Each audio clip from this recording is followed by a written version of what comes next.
Welcome, everyone, to this next broadcast of the Center Grove Trojan Beat. I'm Chris Wood, joined tonight again by my colleague in crime, Rob Thompson, and Dr. Scott Gudeman with us here tonight. Again, thanks to George Hill for making it possible to have this podcast recorded here at Texas Roadhouse at 135 at Greenwood, as well as our thanks to Gandalf Bats for being one of our sponsors of these podcasts this season. So, Rob, again, welcome back. Good to have you. And Dr. Gudeman, thank you for joining us both tonight. Yeah, Woodsy, it's awesome. We got a great guest with Dr. Gudeman. And obviously George Hill with Texas Roadhouse has been very gracious to us and giving us our own little area. Yeah, this has been great. He doesn't know what he started, but we're going to tell him we're going to be here every Tuesday night, this same section. I think, well, this is a dream. One day we'll be able to sell out this entire section here. That's a dream. Keep dreaming, bro. No one's buying this stuff. Our 3 listeners or 2 listeners, whatever it is. No one's buying this. But, Doc, it's great to have you here. Thanks for the invitation. Yeah. It's going to be a lot of fun. Yeah. Well, like we kind of said before we got on air, we want to learn more about you and what you got going on and just raising your family here in the Center Grove. And, we had Brad and Gary Long on. Last week or 2 weeks ago, and week and a half, and we got to hear a lot of things when Center Grove was going through changes, right? Like in the 80s, and what Gary Long was doing on school board. So these conversations, we don't know where it's going to go, right? But we're going to have fun doing it. Yes, okay? I agree, Coach. So you've been in the community since 1994, I believe you have said. Close to, I think 95. 95. Actually, yes. That entire time been part of the Center Grove community? Oh, absolutely. Okay. And for you, out of curiosity, what were some of the things that drew you to the Center Grove community that kind of made you think this is the place to have my family? So I finished my sports medicine fellowship in Cincinnati, and both my wife and I are from Indiana. She grew up in the Maryville area. I grew up in Crawfordsville. The region. Yes, and we met during medical school, and we got married at the end of medical school, and we went to do our residencies in Virginia, but we always knew we were going to come back to Indiana, and she's a big Notre Dame fan, I'm a big IU fan, and we said, look, let's pick a place in the middle. So we picked Greenwood, and actually, I had to give my Greenwood's not really in the middle, but I like your choice. Yes, your choice is good. You won that one. There's not many battles you probably won, is there? That was one of the few. Yes, you got it. Yep. But it was actually some of my colleagues that actually I started working with, and I said, I didn't know about the school systems here on the South Side or Indianapolis area. And they both lived in the Center Grove area. It says, well, there's only one school that you should settle for, and it was Center Grove. And for us, that was, and its reputation, that was the reason why we moved back and we settled in the Center Grove area, just because of the school system. Yeah. So in 94, 95, right? Center Grove's a little bit different than what it looks like now, right? Correct. So when you've what were your kind of your first initial thoughts, when you got here? Like, oh my gosh, what was? Well, for us, it was a big. I mean, even then, it was, for both of us, it was my wife and I. It felt like it was a big school system, but we wanted our kids to be challenged, and we liked the community feeling here, and it was like we didn't look anywhere else. That was it, and we stayed in the same house now since '95. All of our kids have graduated from Center Grove and moved on to college, and only we have one now that's still finishing up his graduate school curriculum, so we've seen a lot too. I mean, we really have seen the school system grow, but also I ran for the Center Grove School Board and actually won, and so I served on the school board for 4 years. Like 2004 to in the 2006 era. So I have witnessed some great changes in the Center Grove school system. Yeah. So you guys moved back. Were you practice? It's like so professionally. Yes. You and your wife come back. Yeah. you start your career. Right. And share with us a little bit, what that looked like, what you're doing, maybe your vision at the time. Yes. So I joined a group. It was called SCORE. And it was with Dr. Farr, Dr. Kolsek, and then myself. And it just it grew and grew. And then we merged with OrthoIndy eventually, and now that's one of the largest orthopedic groups in the country. And so I did a sports medicine fellowship, and I loved working with athletes, and that really, and I was like team doctor for a lot of the high schools around this area, and then eventually to Franklin College. And so I got busier and busier just because of that association too. And I was the team doctor for Center Grove, kind of when Coach Moore, soon after Coach Moore got there. And then my son played football for him too. Yeah. So, what was great is all my kids kind of did different things. They're different sports. Kevin was in the orchestra, and we got to see every aspect of Center Grove. Yeah. But I don't know. It was. I really never had a bad day at work. I mean, that's. I still can't believe I can say that. And it was really a great career, but it was time. Well, and I think we talked a little bit before coming on, and probably not many know that. I mean, you did start in a little office, like you said, it was community, and I was like, no, it's ain't fair, but I forgot the community, right? Yeah. And now it's turned into this huge thing, right? Yeah. OrthoIndy. Yeah. Right. So if anybody, would you recommend if someone had an injury, they'd go to a clinic down here at OrthoIndy? If you told me the joint that was giving you problems, I tell you, these are the one or two people you didn't see. Yeah. Awesome. So what was your specialty when when you started practicing? Yeah. Okay. What were some of the things that you focused on?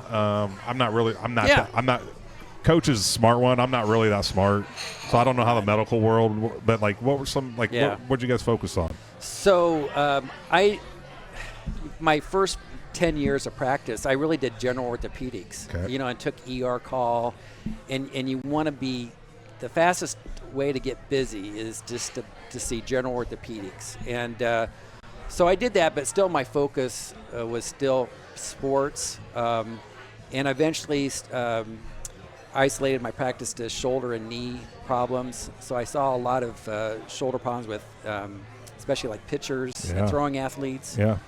And then, for the knee, it was like meniscal tears, ACL tears, that type of thing. And then even toward the end of my practice, I was probably doing just 80% of my practice was on shoulder arthroscopy. And that was really kind of my niche for several years. But generally, when you come out of residency and a fellowship, it's you kind of have to do everything to get busy right away. Yeah. But really the satisfying thing is my son, he did his orthopedic residency and he was Center Grove and played football there. Yeah. He did his orthopedic residency at IU, and now is finishing his fellowship at Duke, and will be returning here to the South Side with OrthoIndy. So awesome. That's really awesome. Yeah. So what's better, IU or Duke? I've been on Duke's campus. I'm sure you've been there. Oh yes. Yeah. I mean, are you talking about preference, basketball? I'm just. It's. I will always be an IU guy. Yeah, me too. Yeah. I got a parking ticket at Duke, and I was driving off like, thank you for the gift. Like, see you later, Duke. Did you ever pay it? No. It's still in my car. I've got probably a warrant out for my arrest now. Would you're probably going to call him? License plate reader's going to catch you at some point. I'm done for now. Thanks, Doc. This is the last podcast we're doing. Yeah. So, to transition from Rob as he's trying to figure out how to get away from the ticket. Yeah. When you're looking at athletes, let's focus in on those middle school and high school level athletes. Yeah. Over your experience of your career. What are the most common injuries that you come across for that, let's say, 7th through senior age level? Yeah. Is there ones that appear more than others, or is it really much more based on a certain sport? And if so, what are they for one sport versus another? Just I'm curious. I'll tell you, much more overuse injuries than specific traumatic injuries.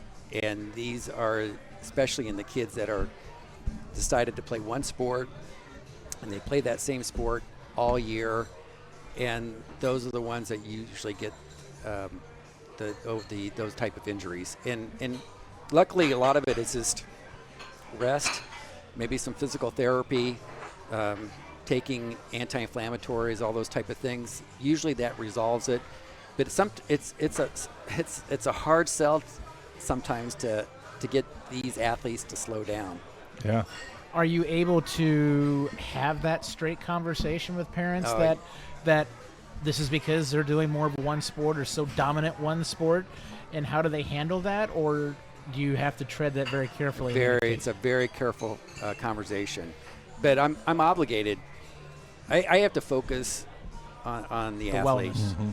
And if it's simply rest, I don't hesitate. And I've gotten pushback for that from especially parents and even some athletes, but mainly from the parents. And I just say, hey, look, you came here to get my opinion, and if you totally disagree with it, you can seek other advice too, or I can arrange for a second opinion. So kind of jumping on that, this got me curious. So I've got a junior at Center Grove, baseball player, pitcher, PO. He's a PO. And when he wanted to be a PO, pitcher only, it was going into high school. I was like, no way. Yeah. Totally against it. We're playing 3 sports, whatever. Yeah. Because I'm told like we're not going to be silo ourselves. Yeah. Well, he won the battle, and he's a pitcher only. He's going to college to play. He's been blessed in that manner. Yeah. But with baseball, especially with the boom it's taken over the last 20 years with PBR and all this data-driven analysis. And what's the number one thing everyone looks at when someone's throwing a baseball? How fast they're throwing it. Exactly. And they are putting so much strain from an early age to wherever, where maybe you always hear, man, arms are blowing out, things are happening. Is that what you have when you were practicing? Did you see kind of some elevated circumstances there? Every day. Did you really? Mm-hmm. Yep. And just overuse. It is. And but luckily we had some really good physical therapists, and actually Center Grove had some excellent athletic trainers. Yep. And it's my responsibility to communicate to, especially the athletic trainers. Look, this is kind of the game plan, and Trainer Dave usually agreed to all those type of things. Trainer Dave's back. Do you know that? I know. I'm really excited he's about trainer that. at Middle School North. He's at Middle School North right now. Yeah, that's great. Yeah. And so I didn't have problems having those conversations, because I knew that was what they wanted my advice, and vast majority totally agreed and was very cooperative. It was just it's always those 10% that. It's crazy dads like him. He's the 10%, aren't you? That's why my kid plays multiple sports, and I tell every parent that talks to me as a coach, I go, do not make those decisions until you're a freshman or sophomore year at the earliest. Yeah. Because one, you don't know what's going to happen, and two, it's just better for you physically, and I would argue mentally. Yes. To keep yourself fresh. Yeah. And there's enough literature out there that really advocates for multiple sports as long as you can do it. And it seems like it's more cross-training involved, and they tend to be some of the better athletes, to be honest. Yep. So I'm gonna feed off that. I kind of, it makes me think of this counterpoint though. Today, too often at every school, the coaches of each sport more and more want kids to focus in on exclusively their sport. Yeah. Which kind of is obviously the opposite message of what we're talking about here. Right. Any experiences and challenging in that, or you know what, discussions with the coaches that have kind of come across over the years? You would think, like when I being on the sidelines, you would think maybe a coach would approach me about that. Zero. They knew that was out of their area of expertise, and I never got any pushback from coaches, which is pretty amazing. So that, getting back to my year fellowship, it was in Cincinnati, so we got to be we got to treat UC athletes. We got to treat, the group that I did the fellowship with took care of the Cincinnati Bengals. All right. And so as a fellow, we got to travel with the team. That's awesome. And it was a great experience, but it did tell me, like, I would see a professional athlete in their office, and there was always like someone accompanying, like an agent, and agent in the exam room, and it just kind of like, really, is this what it's really like to be a team physician at the professional level? And it really is, and it just kind of, that directed me to, like, I'd rather take care of the Franklin College athlete and the high school athletes, because you never get that kind of pressure. So specific to Center Grove, Yeah. Team Doc. Yeah. With Coach Moore. Mm-hmm. Yeah. How long did you do that for? I think it was 4 years. 4 years. Uh-huh. And then was that before or after school board, or same time? I think it was right before. Okay. So what do you want to hit on first, being a Team Doc or school board member? 2004 to 2008 school board, is that what you said? It was 2000. I was on the school board 2006 to 2010. So when does the new turf field come into play in this time frame? Is that during your tenure, or is that before? Yes, it was kind of in that. It was that transition, and plus the scoreboard. Yeah. Okay, we can come back to that also. Sorry, distraction. Oh, there. see. So Team Doc, and what was that? I mean, you were a Team Doc for Center Grove, and then you said Franklin. Anything else where you were doing like sports medicine? Oh gosh, I was team doctor for Franklin Central, Greenwood Oh, High you were? School. Okay. Center Grove was better than all of them, right? Yes, you don't have to say that. You don't have to say I'm biased. that. All my kids went to Center Grove. I know you don't have to say that. And then Indian Creek. Yeah. And so I'm sure I'm missing some. Yeah.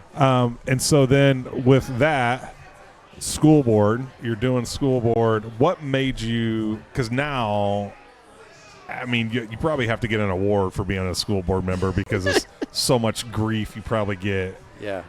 What was that like in, mid 2000s in school?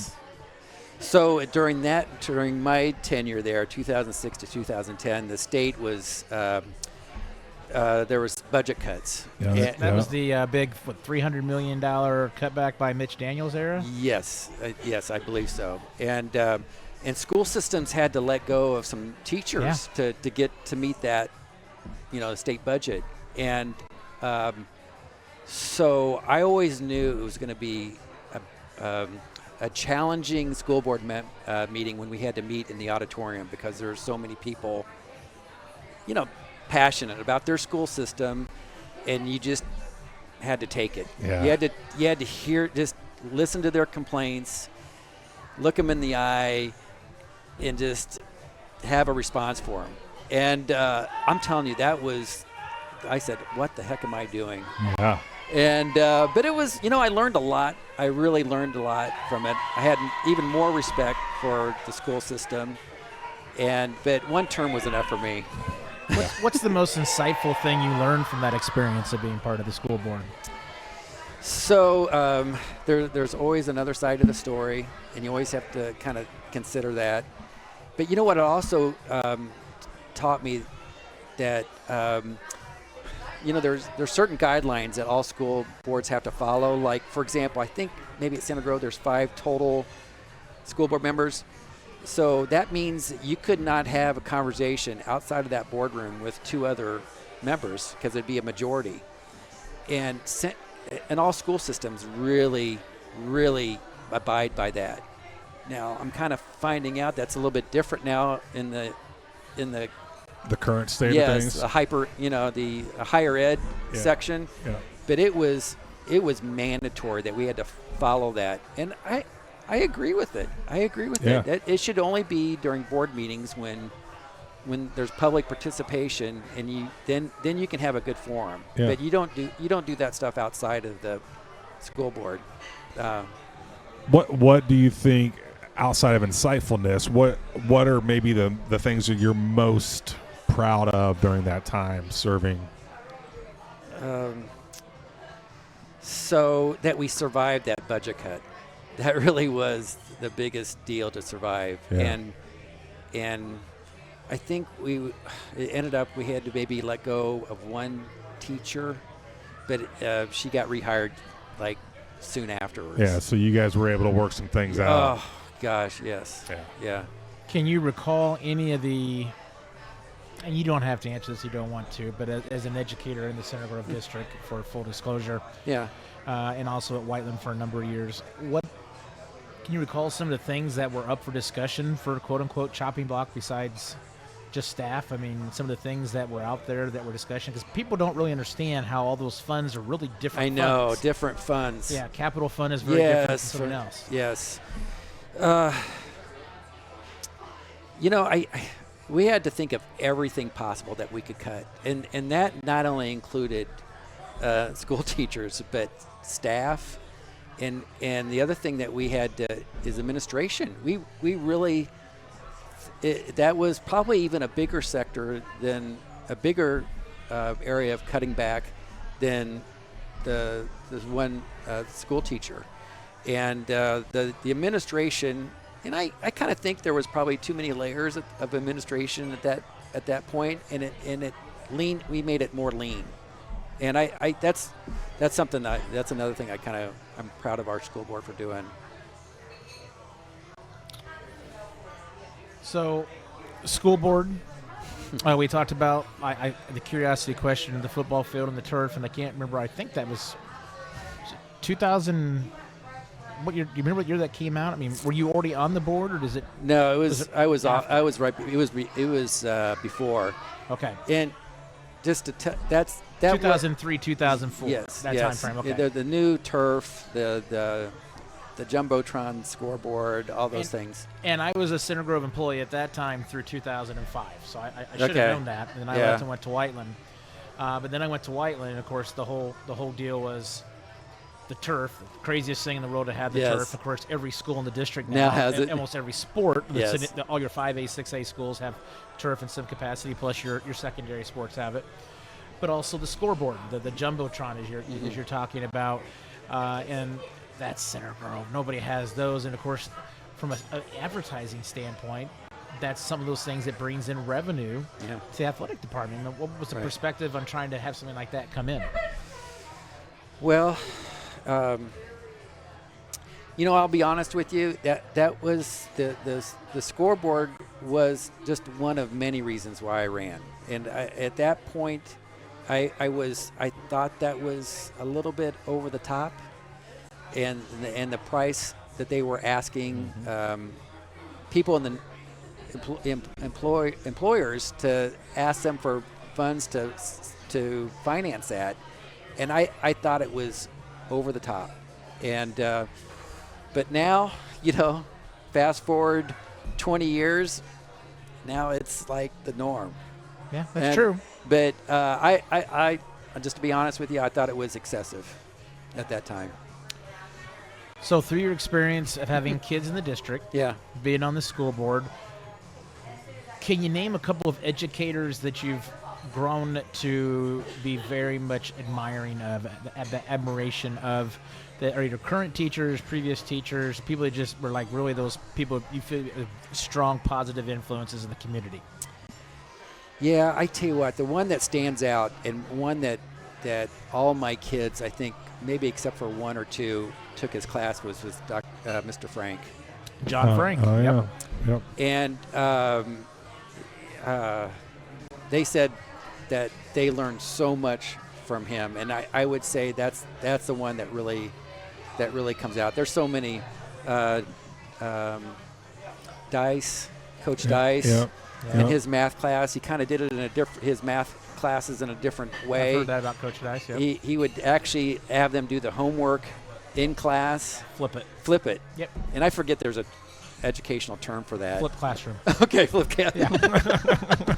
Hey, I'm a simple man living a simple life. Educators, we keep it simple as much as we can. And then about 3 of my kids took his class, and they thought this is the way. They loved it, and they were sold on it. So I know I'm leaving, but those 2 are the ones that really pop up. Rob, did you have John Frank? I did not. I did. I mean, and I had him in the early days of his career. I would have been around 88, 89 for me. I graduated in 92. But the things I've always heard about John, and like in his AP US history class, would be living characters like Abraham Lincoln and stuff like that, actually acting out that and the influence he had. And in places he's been, like he's actually visited the 38th parallel, the DMZ, had one son stationed there, if not family were there for a while. I mean, he's just so insightful. And he lived in Japan for a while. I mean, one of the smartest guys you ever meet as well. Did he wear a suit and tie when you were there?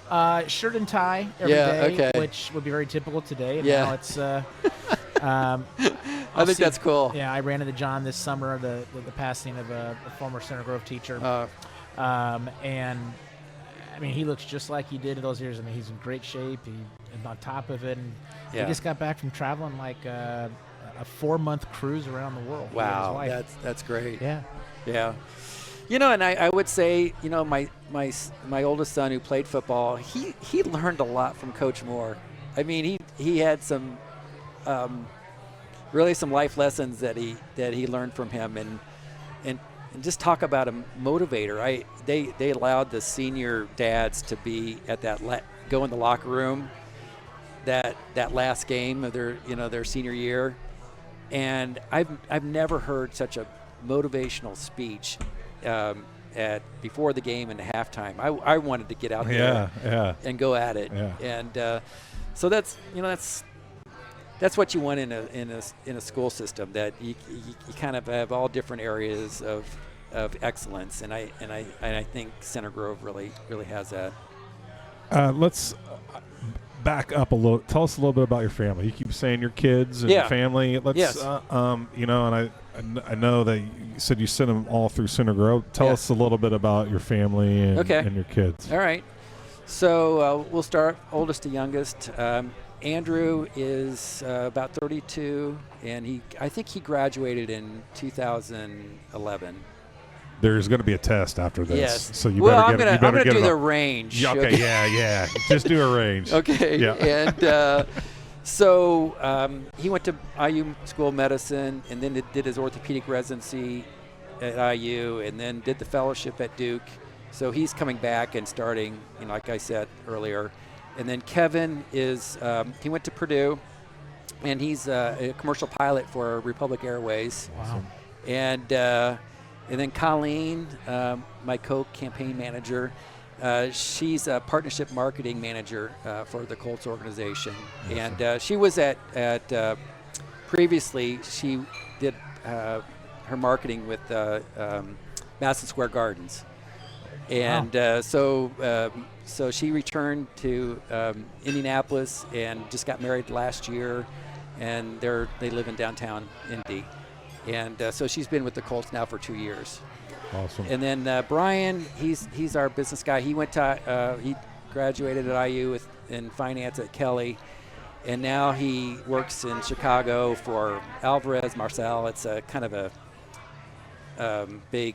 They do a lot of restructuring of companies and stuff like that. Okay. Yeah. That's restructuring is a nice way to say bankruptcy. That type of thing. Yeah.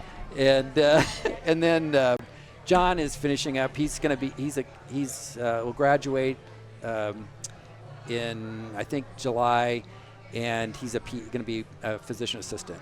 Wow. That's incredible. Yeah. So we're lucky. And what is your wife? You said she went to med school at the same time? She was in the class behind mine, and we did our residency together at the same facility. She's internal medicine, and she works at the VA now. So you said she's a big Notre Dame fan. Yeah. You're a big IU fan. Rob knows where this is going. You probably do as well. Playoff college football game, first one ever. Who would have thought that IU actually be even a consideration for that? I was hoping you were going to bring this up. We don't have to talk about the relationship and the stress of it. Yeah. But just that had to be one heck of a week and a half leading up to that game. Oh, it was. Are you talking about the Notre Dame Indiana game? Absolutely. Yes. The whole season was amazing. It was. It was amazing. Whole season. And I started getting IU football season tickets like 10 years ago. Yeah. And that was like, oh my God, this has really paid off now. Yes. Because it was like, Yes. I just told the same story. I remember Rob asking if I wanted tickets at one point in time, and that quickly disappeared Yes. as IU kept winning. yeah. It was amazing, wasn't it? Yes, it was. You had to pinch yourself. Like, is this really happening? Am I really staying 4 quarters at an IU football game? Back after halftime. I have a 13 or 14 Florida International football game. It was like 90 degrees outside. It was hot. All right. And so at halftime, no one was there. After halftime, and me and my youngest were sitting next to me. He was like right next to me. Yeah. No one's in our section. Yeah. No one's in our section, right? They'd all left. Yeah. And I'm like, why are you sitting so close to me? It is 90 degrees here. We're sweating profusely. Yeah. And that's when Sig came out. He was angry, right? Yes, he And he was. started calling people out, holding people accountable. Yeah. And fans listened. Yes. And Kyler, my youngest, like we were talking about just this week, like you couldn't even move in our section because we've been season ticket holders for 10 years too. Yeah. And like it didn't matter where your seats were. You could go anywhere you want. Right. And then the concourse was full. Like you couldn't get through the concourse. And then it just started every bathroom week. lines were unbelievable. Every week it got wilder. And then obviously it culminated with Purdue with that just trashing of that university. Sorry. Sorry. And It doesn't hurt my feelings. No, I know it doesn't hurt anybody, and we only have 2 listeners. I think they're IU fans, so it doesn't matter. So, but that was it was awesome, wasn't it? Yes, and I loved how Coach Sig emailed the whole student body. Yeah.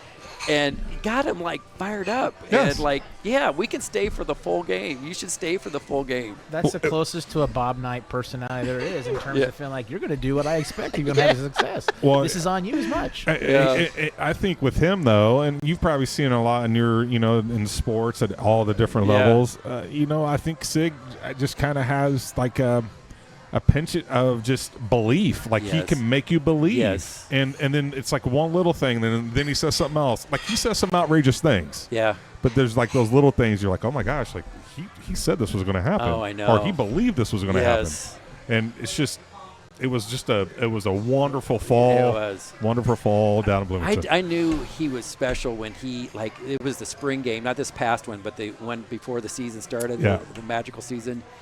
He called out the players like, so and so needs to step it up, or he's not gonna play, and like, oh my God, this guy, and he had so much confidence. So much confidence. Yeah. Well, we had some friends that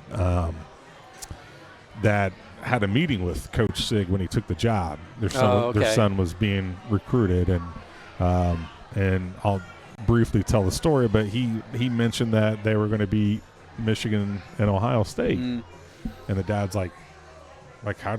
Why? He's like, no, we're gonna win. Yeah. And like the dad is, he's laid back dude, but he was like, oh my God, I kind of believe him. And that was in the spring before that all happened. So like his confidence, and I'm sure he can work a room. Oh yeah. But obviously it was a joy. Yeah. It was a joy. And to have enough guts when he was introduced at the IU basketball game. Yes. And just like and then there was like 2 seconds of silence. The people really didn't know how, and then they just roared. And he's the rest is history. He sold everyone. On that. Yeah, that I mean, it was the first time I ever went to an away football game. We went up to Michigan State.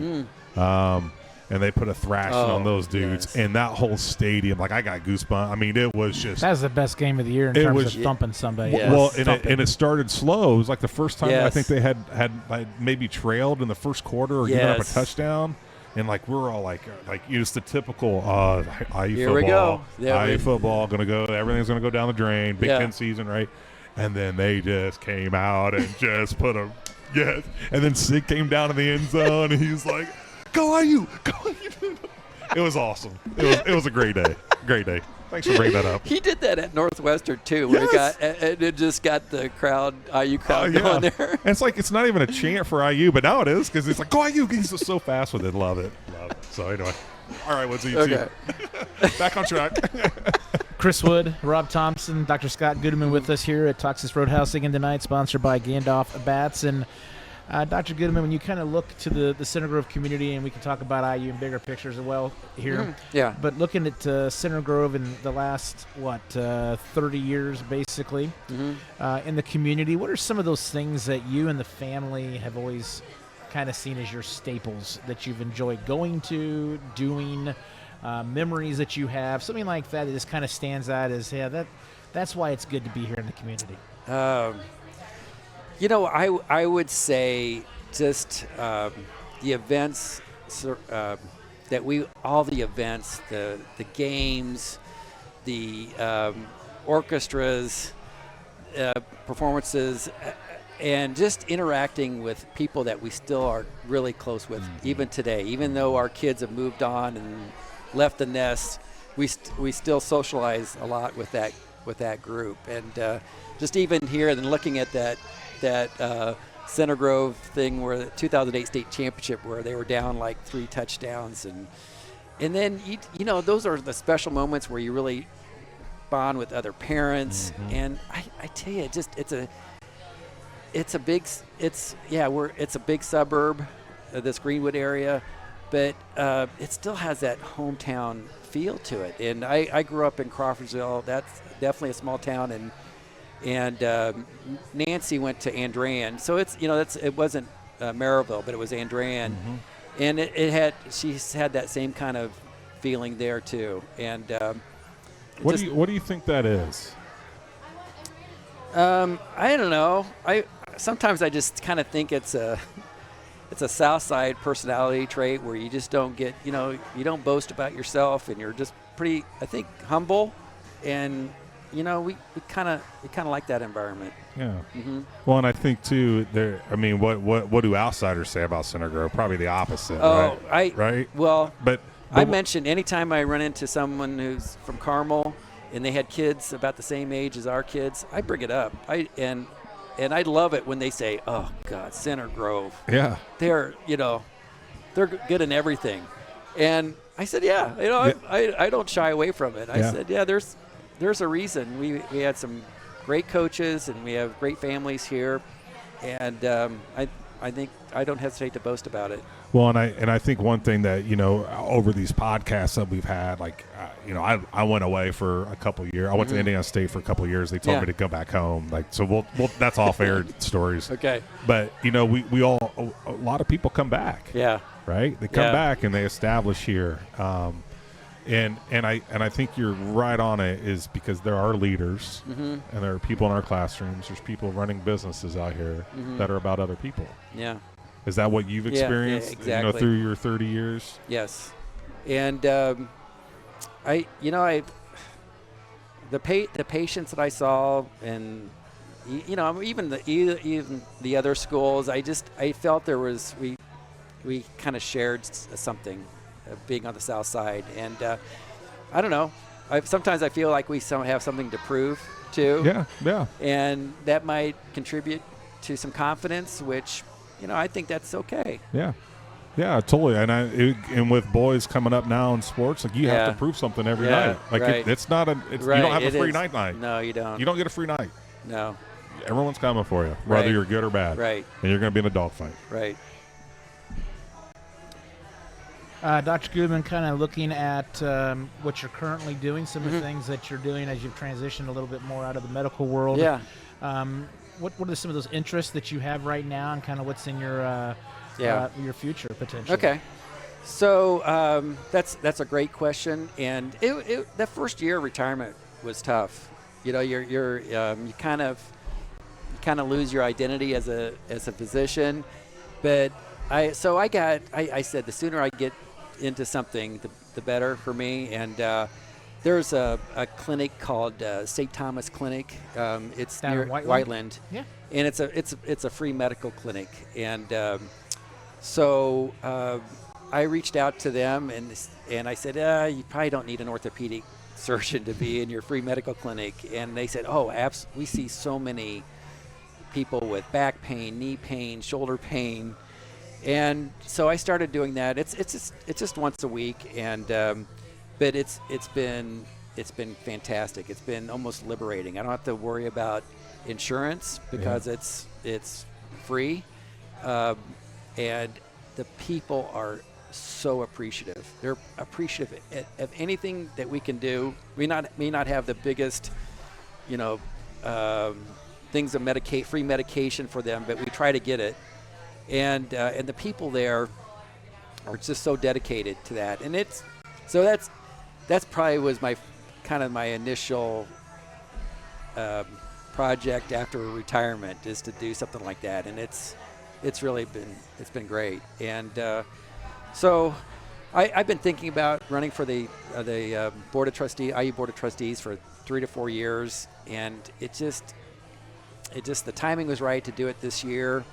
And I really have a passion and love for IU, everything about it, and so it's kind of easy for me to do this campaigning that I'm doing in preparation of this election. Wood's about 2 years from retirement age, so he might want to talk about how to adjust after retirement. How old are you? I'm a few years older than you. It was supposed He's not close to retiring. I just made that up. Okay. It was supposed to be 10 years until I retire, but over the stock market, it's going to probably be like That's like why you just 12 can't years. even look at it. No, you can't even look can't. at it. You're always told. I can remember some of those teachers back in the day, 20 years ago, when I was first starting, saying, "Yeah, I've lost 30%," and now they're living down in the big old condos down in Florida because it'll come back over time. And sure enough, it did. It did. But anyway, Sorry. Yeah. it's okay. I'm going to be working at Home Depot one day as a part-time job and doing driver's ed. That's right. Yeah. And that's right. what I look forward to doing, actually. Yeah. Can't wait for you to have my grandkids. But so we have, let me see, Kevin, Colleen, and they live here in Indy, so they're keeping us busy too. Yeah. And I mean, we're going to go to the Pacer game on Friday. We went to the crazy game the other day. Yeah. And so that's been a lot of still my living retirement life and doing good. Oh, yes. Awesome. So why are you pursuing IU Board of Trustee when life seems to be okay? That's a great question. Yeah. If Mike Woodson was part of the factor, that's no longer on the table, thankfully. Yes.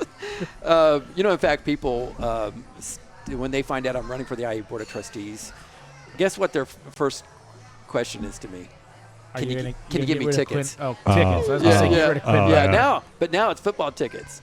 Yeah. So it's crazy. That's it crazy. Really is. That is crazy. Yes, that is true. So, what prompted me to really run this year is I didn't like the direction IU was going in so many different areas, and I thought, I have a passion for IU. I can tolerate the things that are going to be difficult just because I love IU so much, and so that's kind of the simplistic reason that I'm running. So let's unpack the love of IU. Okay. What is that? What is it that you love about IU? That's a big leap that you want to take a leadership role. Yeah. Of something that you love. Okay. What does Bloomington IU mean to you and that love that you have? Okay. So probably it all started when I was 9 years old. My brother, he's 12 years older than me, and he went to IU, and I would go visit him. My parents left me off for a few days while he was going to school. And I said, wow, that's kind of gutsy when I really think about it now. Yeah. But my first memory of IU was walking into that old field house, not Assembly Hall, but the field house. And I was 9 years old, and my brother said, you need to see this player named George McGinnis. And that's what sold me. The place was just, even though it was a small arena, it was packed, and the people were into it. And I just couldn't believe what I was seeing in George McGinnis. Yeah. But so that was kind of the first. But then my brother took me to his classes. We went to a rock concert. He walked me through an anti-war demonstration in Dunmeadow at that time, and it was peaceful. Yeah. And I said I love the vibe of Bloomington too. It's just. I don't know. It's just it's a different environment there. So different than my environment from Crawfordsville. Yeah. And it was like, man, there's another side of things here. And so when it came down to applying, I applied to some other schools, but deep down, I really wanted to go to IU, and that's what happened. And how was your time at IU? It was so You probably studied a lot. I had to. Yeah. I did, and I actually started off as a poli-sci major. I took a ton of poli-sci classes my freshman and Poli-sci to medical. yes. I'll let you finish the story. Okay. So you can answer that question. You know where it's going to go. So my freshman and sophomore year, I took all these poli-sci classes, so many that I said, like, I can't drop this as my major. Yeah. But I had this. I said I really wanted. I thought I wanted to be an attorney, and I shadowed someone, and I said, this is not for me. So I changed course and started taking pre-med classes my junior year, and just packed it full of science classes. The requirement to get into medical school. You don't have to be a chemistry, biology, or physics major to get into medical school. You just have to have a certain number of classes that you have to take, and that's what I did. And thank God I had that feeling that to change course. But IU had something to do with it. I had great poli-sci classes. I had great science classes. So to do the medical degree, undergrads in Bloomington, specialties at IU Indianapolis campus, or how does that work? So typically? back then, there were multiple campuses your first and second year, like Terre Haute, South Bend, I think Lafayette, I think Evansville. Okay. And then everyone came together. They were starting their third year for the clinical parts. That's where people would rotate in hospitals and that type of thing. And so when I decided on orthopedics specifically, it was at Wishart Hospital, and I was rotating with the orthopedic residents, and they said, "Hey, Scott, you want to be an orthopedic surgeon? We're gonna have you do part of this case," and it was an amputation, and it was like this. It's called a giggly saw, and they let me do it. This is it. This is what I want to do. For real? This is what I want to do. For the record, let it be seen that he is smiling as he is saying this. I'm sorry, but I know, and the patient did well. but it's true for real. I guess any career, when you get to do something that's like, this is it. This is it. That's how you respond. Yeah. Yeah. And to be honest with you, a lot of the orthopedic residents were ex-jocks, and they weren't good enough to make it a profession, and they were smart enough to get into medical school. And so I liked that group that I hung around with during medical school, and I've always liked doing things with my hands. Like when I was little, I would play with these. I would do these erector sets. They used to call it erector sets, and it just. I hated putting those screws in the metal frame. I couldn't stand it. Yeah. You don't even know what that is, do you? I'm not close to retirement. But it's kind of I'm those were the combinations that made me think about orthopedics. So from a trustee standpoint, Okay. I'm sorry, I'm going to go back to this, and I'm not going to hamper on it very much. No, it's all right. I'm just kind of curious. Two questions. One, the trustee position oversees all campuses now? Yes, all 9 campuses. Okay. And then what is the role of the trustee? Like, what is their job for the entire IU system? Yeah. Well, you're really it's about everything, but I would say the main ones would be you get to the board gets to hire and fire the president. It oversees all major policy changes. It has to approve curriculum. Those are the 3 big ones, but any topic can be brought up to the board for review. Okay. And so the board meets, I think, about 4 times a year. But there is something, especially if you're an alumni, you're elected by the alumni, you get you have to, not have to, but you're going to get feedback from alumni, and that's a every week type of thing that you have to address. Is there, and I'm very naive to this whole process, Yeah. but is there a like, so when you decided that you wanted to maybe Yeah. make a run at this, right? Yeah. Is there like a certain, do you have to apply? Is there a process that you have to do to put your name in the hat? Yeah. And then what's that step after that? Yeah. Well, you know what? I prepared for this about starting 3 to 4 years ago. I got more involved in an alumni group down in IU Bloomington. It's, you've heard the Memorial Union, Yep. and there's a student organization called Union Board. Well, they have an alumni advisory board.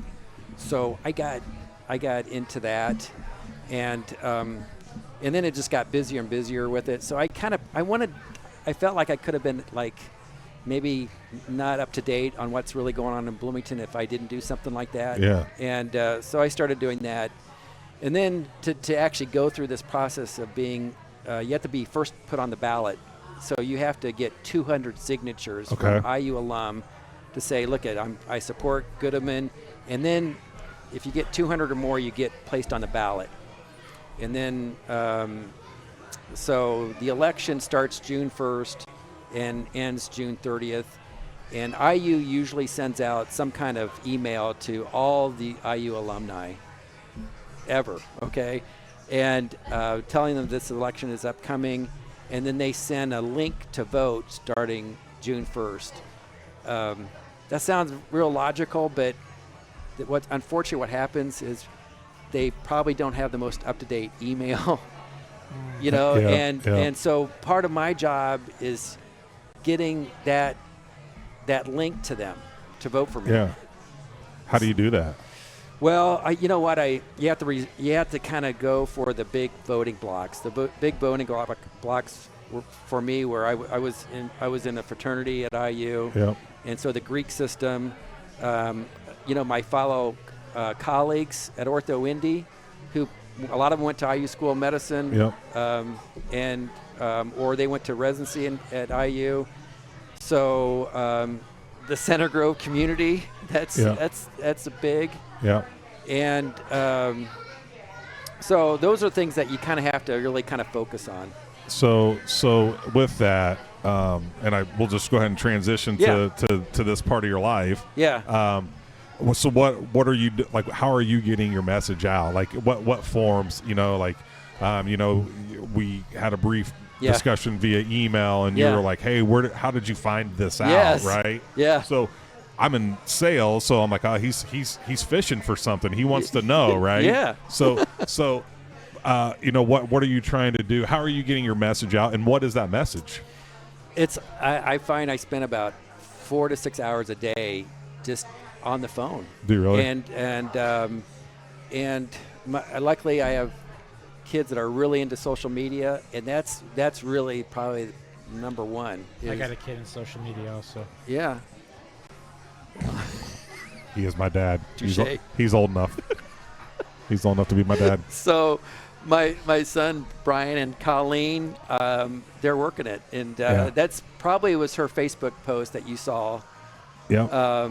And that's really probably the major way to get the word out. Yeah. But it's like for the Greek system, getting the email databases for some of those big houses, and reaching out to friends and who are like gung ho about the campaign, and they're taking it to another level. Yeah. But the vote turnout historically has been low. It really has, and I just, until we figure out how IU can get the most up-to-date email addresses, I think it will remain relatively low. But you know what? Having an election is better than no election, and that's something I hope that we're able to keep that somehow. Yeah, and obviously there's been some stuff that come out in the news, right? Right. And that could dictate everything going on, right? It can. So that that news, it was about a week ago, and it was they put language in the budget bill, And that language was about IU specifically, Yeah. not any other public university, not Indiana State, not Ball State. It was specifically pointed to IU, and pretty much it gives the governor complete control over the Board of Trustees, all nine members. All 9, because I thought it was a majority, but not all 9. It's so 6 are appointed by the governor. This is before this bill. There were 6 members appointed by the governor, and then 3 appointed by the alumni. Oh. And now with this legislation, he gets total control over all 9, and he can hire, he can let go and appoint anyone at any time. So the alumni election is threatened. Yeah. That's what it's kind of the bottom line. Yeah. So that was almost a crisis. So my curiosity is, again, Chris Wood, Rob Thompson, Dr. Scott Gudeman here, Center Grove community member, as well as running for the IU trustee position. Looking at the situation in IU, how do you handle that? I mean, the first thing that I think of is, like, if I'm the president of IU, I'm worried about my job. Or those key people, because there's got to be something trying to keep politics out of this conversation right here. Yeah. But is that a situation where you can reach out to people in IU admin and kind of get their take on the situation and see what you can do potentially if you're able to be elected, or is it something you really feel like you need to stay away from and focus in on grassroots? I don't know where you even go with that. I know. When I found out, and it's probably been a little bit over a week, I it was total curveball. Didn't see this happening at all. No one did. Yeah. And I was like, I didn't. What do I still campaign? Is this gonna be? Are they gonna call off this election? And I'm still kind of in limbo. But I decided better be prepared in case this happens, and because you don't want to be behind. And what's the date of the election scheduled for? June 1st. So when does the state take control of it? July 1st? Well, Governor Braun was going to sign this of course. budget today. The deadline was today. But if he doesn't sign it, it becomes effective, I think, almost immediately. Immediately. So, I mean, yeah, it kind of obviously turns everything over and how you handle this process from this point forward. Yeah. So, I don't know. I don't want to be unprepared. So I'm still, like, reaching out to, like, my sisters were in sororities. And once one of the sororities won't give out their database to one of their previous members of the House. And they said, well, it's an election that we don't want to get involved in an election. I said, you know what, this affects your house on Bloomington campus. It is something that you should get involved in. So that's kind of what I'm running into now. Yeah. But I tell people I'm finally using my poli-sci degree. True. You're using all those classes that you had to just abandon, didn't you? Yes. This is why now we know why he's doing it. Yeah. He's been holding on to that thing for how many years now? Oh my God, way too long. He had all those poli-sci classes. Y101, Y102, I believe. Oh yeah. So what? Let's say everything's status quo happening. Yeah. And June 1st comes around, and what are some of those things that you'd like to see happen? If you're elected. What are some of the and you can take this where you want. But I just curious of how that works, and then obviously with the Board of Trustees, if there's 9 of you, then one person's thoughts probably are not going to move ships, but you're going to have to be a pillar in the system, right? I feel that I will be a dissenting vote sometimes and I'm not afraid of that. I mean, just historically the voting the last 2 or 3 years, it's been nearly unanimous. There's been some elected alumni members of the board who have come out and said, look, I disagree with this. And but I don't think it's a bad thing to have a dissenting vote. I mean, it can serve a purpose. The Supreme Court system uses it, and I just have to have some guts to speak my piece, and that's what I'm hoping that the system allows me to do that. To have that opportunity. Yeah, right. Yeah. So what if there's one thing, if you had a magic wand and you were like, dink? Yeah. So I think the brand of IU has taken a hit the last 3 years. I mean, the images of that demonstration that occurred a year ago in Dunn Meadow, the 2 votes of no confidence that the IU president has had in the last two years, I think that's affected the brand, and it's time to reverse that. And I wish I have.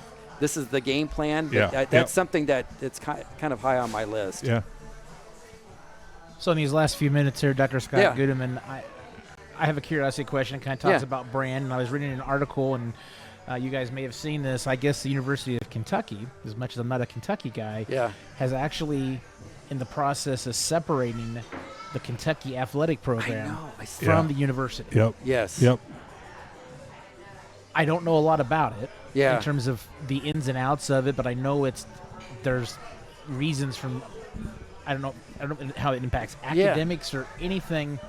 But when you started saying brand, it just maybe started thinking about how college athletics in general, and we look at IU as being one of the major athletic programs, being Big Ten, being a successful program in IU basketball for many years, and hopefully back again. Yeah. What are your thoughts about the current world of athletics, just in general, and because of that? Well, just on a kind of a personal side of it, I believe me, I'm in the varsity club. I have season tickets to IU basketball, IU football games. I just can't bring myself to donate money specifically to NIL. And I'm old school, and I get emails a lot from IU, like, these are opportunities. I just can't do it. And luckily, IU has a lot of people willing to do that. They got the lots of money. The Mark Cubans out there and others. Yes. And I worry about I worry about it because it's just a different vibe now at games. I tell you, this past basketball season, I think there were some players that just really didn't have that. You talk about brand. They didn't have the brand. Right. They didn't have the brand. And you could tell it in their face, the way they played, and how they acted on the bench. Yep. I said, man, this is not going to. I don't know if this is going to get better. It could get worse. Yeah. Now their athletic departments have this shared revenue sharing, and so that's another element that's going to be a financial burden. It's a business. It's a business. It is a business. Yeah. So what I think from just a 30,000-foot view, and respected in your industry, and how are your colleagues or friends that are in the orthopedics, like how do they view that? I mean, do you guys pretty much share the same, or is it it's like, it is what it is? I mean, because everyone's got an opinion. Yeah. On how this is going and where it's going. Yeah. We talk about it. Like, God, it just seems dirty. You know what I mean? Yeah. It just, and I don't know. This past basketball season, I became frustrated. How many games you go to? Do you go to less games this year than you have any other year, or was it? No, there was one season where I think it was maybe, I forget who was the coach, Archie Miller maybe. Yeah, we just my wife and I had to take a break from IU basketball for the whole month of January because it was just so bad. Yeah. That's basically the entire 4 years Archie Miller. Just take a break from it. Yeah, it was not good. Yeah. And my wife always says, you will always go to these games. You'll always get season tickets. And sometimes I catch myself saying, maybe I should. It's time. Yep. But we like going to the games. It's still kind of fun. It's always fun to go to Bloomington. But it's just, I have never said those type of things before. I know, it's weird, isn't it? It is. And I hope DeVries. I kind of go back. Tom Crean's first year. Remember that team he had? It was just. God. But that assembly hall would get rocking because those kids would just play their tails off. Yeah. Who was Pritchard? No, it wasn't even It was Tom Geyer. Remember Tom Geyer? Yes. Geyer. Ryan Tapak was part of that group, I believe. Was he? I believe he was, yeah. So, I mean, you had, some guys that probably, they didn't win many games. No, but they gave it all. And the fans were right there behind the whole time. Yes. And I think that's where we're kind of seeing with NIL now. Yes. You're taking away a little bit that luster that some deep programs have. Yes. Like IU. Where it means something. Yes. It means something to the community. Yes. Right? And the vibe in there is just different. Yeah. Or had been. And maybe it'll change now. Yeah. But the good example was that Illinois game. And I've never heard that constant booing like I did before halftime. And then I swear the student section, I'm sure they were connected with social media. Half of them got their coats on and left. Yeah, had to walk out. And I've never witnessed that before. So I don't know if that's the kind of the direction things are going. I don't know. It just takes one good coach to maybe right the ship, though. Yeah. That's why that you have hope. There's joy there. There's joy. We just got to find it as fans. But there's football now too. So we've only been searching 38 years for it. I'm talking 5 decades. I think with IU football, 5 decades of below mediocrity. Yeah, true. It's there. Yeah. I mean, I had season tickets at football and wouldn't even go in. I would just go down there. Oh yeah. Right, and just tailgate. And then who knows what happens after that, right? It's Bloomington. Yeah. I was one of those guys that actually went into the game all 4 quarters, no matter how bad it was. I know, and you had your stat book. I didn't have my stat book, but I'd sit there and it was down 24 points, and I would still watch the game. I respect that. I mean, that takes something. I don't know what. Yeah. I mean, that's who he is. That's loyalty. That's who he is. All those years that I would stay in front of the TV and I'd watch the football game, and they'd be, hey, they still got a chance. They still got. It's like the Cubs for so many years. Yeah.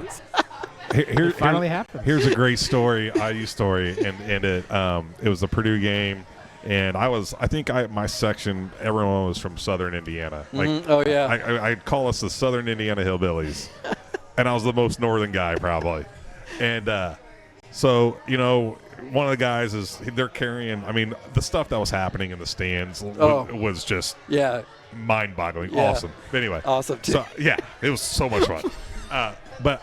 The game's over, and I'm walking up, and I'm happy, and it's just and this older gentleman is sitting at the end of the aisle, and he's just bawling. He is bawling, and his wife is like behind him, like holding him, like, hey, it's okay. I'm an idiot, and I walk right up, like, hey man, are you all right? Like, what's going on? Like, it's time to it's IU, baby. I love the empathy. He is like. He couldn't talk because he was crying so much, and she was like, his father just passed away, and he'd been waiting for 50 years to have a season like this, and he is just so happy that he gets to experience it, and he's thinking of his dad. And I hugged this guy, he hugged me, we cried together, and we just started like, go Hoosier! I mean, and it turned into such a beautiful thing. Yeah. Because I think there's so many stories like that. Yeah. Right? Yeah, there is. And that's what IU that's what IU was to me growing up. Yeah. Right? And going to games and being in Bloomington, that's what it meant. Yeah. And there was like that, so there is that hope, and that I think as basketball fans that we get to feel that. Yeah. Not just in football. Right. As we wrap this up, Rob, you got a chance here for one more question here, or one more thought here for Dr. Gudeman here. Yeah, maybe just a thought. I'd like to close out this just with a general thought, and I think I probably knew more about you than you ever knew about me, and I think it started when I was 13. I was sitting in your office and having some issues, and always treated me with respect, no matter if you knew me or not, and then. Just kind of running around with Coach Hatfield and kind of got to see afar from you as a parent and a dad and your family. And these are just observations, but, we talk to people and we know people and everything that has ever came out about Dr. Gudeman is that you're a dude. So, I just appreciate your willingness to come on here. But also I think what's more important and what our mission is that, we're here just to celebrate awesome people. Well, and we all come in different walks of life, and we look different, act different, we've had different life experiences, but we're given the opportunity to bring people together. And so one thing that we get to have is we get to connect with people maybe we don't know or do know, but man, we're so glad that you came on here. Here. And you are just you've been pivotal in this area, and so it's just fun. But I'm super glad you came on here, and I wish you nothing but the best. Well, thanks. And go knock it out if you get that chance. Well, I those are very kind words. I feel like I'm the lucky one, for living in this community, and so my wife and I have just had a great experience, and I do have to add something because she'll. Yep. Come back at me. Yeah, you better. Hey, better time mark this one so we know. So she's more of an IU fan than a Notre Dame fan. So she will if I didn't say that, it would have been bad news for me. So you'd be running for Notre Dame trustee, wouldn't you? Yes. Yeah, that's right. Make it up to you, babe. Yeah, and I don't think they have alumni elections. I don't think so. Well, thanks so much, you guys. This was a lot of fun. Did it really did this hour just go fast, just like that? It has gone fast, and it's been very insightful, both from a professional standpoint as well as a community standpoint, as well as your experiences at IU and your vision for IU moving forward. Yeah, so, thank you. Dr. Scott Gudeman, thank you very much for joining us in this podcast here from Texas Roadhouse, supported by Gandalf Bats, and thank you very much for joining us tonight. All right. Thanks, guys. My man. All right. Take it easy. Yep. Take it easy. Sir. Thank you. Rob Thompson, Yep. we'll talk to you again soon. All right. Thank you much.